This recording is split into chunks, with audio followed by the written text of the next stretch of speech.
Gary Gygax died. You know, I don't know. Death is a very natural part of life, and the fact that we lose people, and sometimes people we've never met, is part of that. And normally, I've never made a video about somebody who's died. But there's a couple of things about this death that bother me, and a couple of things that make me just reflect on my life. First, the overall absolute silence from the press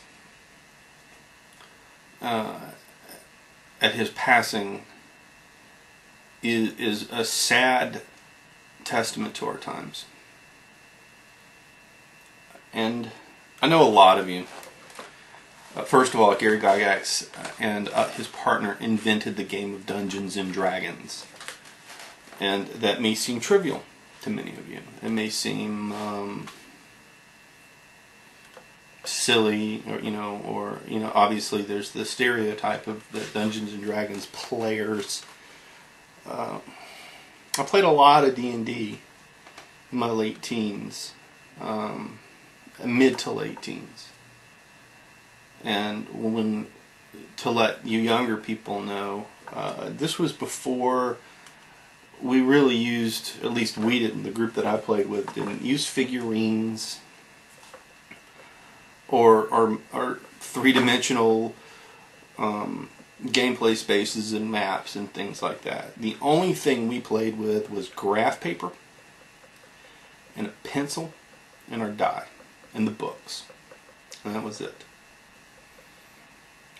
And it was an absolute life-changing experience for me. It expanded my abilities, or I guess exposed to me my own abilities to utilize my imagination. It had a lot to do with my ability later in life as a professional actor in building a character. And the word character and acting, and what I'm talking about with gaming, were two very different things. They were two very different processes.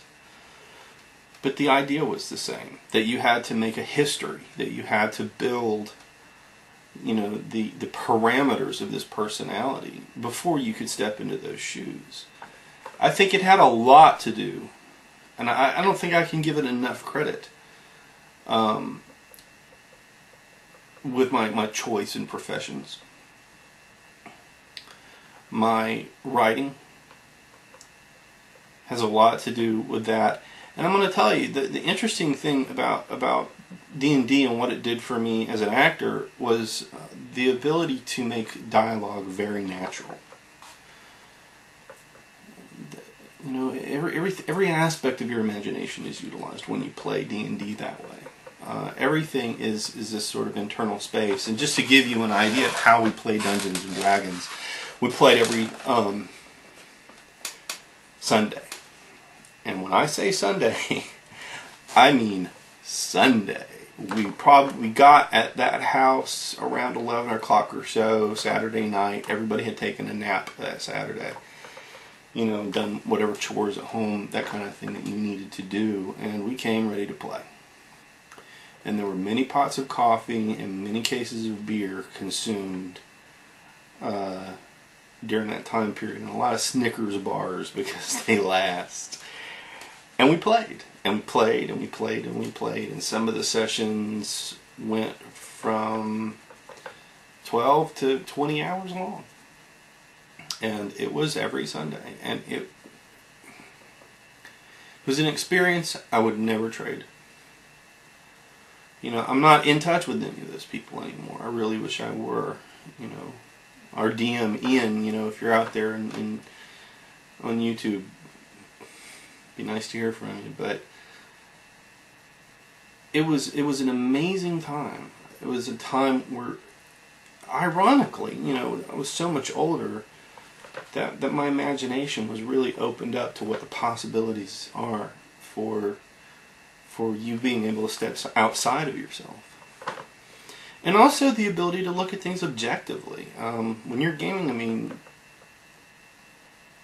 you've got to be able to disagree, and there's a lot of disagreements that go on, and be able to carry on those conversations, you know, on an objective level without freaking out and screaming and yelling. And people who did that didn't stay in their game. And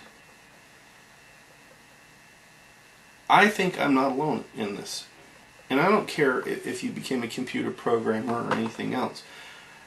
I don't think anyone who's ever really played Dungeons and Dragons will ever look back, you know, at the time before that, you know, and feel the same. Because your inner imagination, the inner life that you can give your imagination, is enriched beyond words.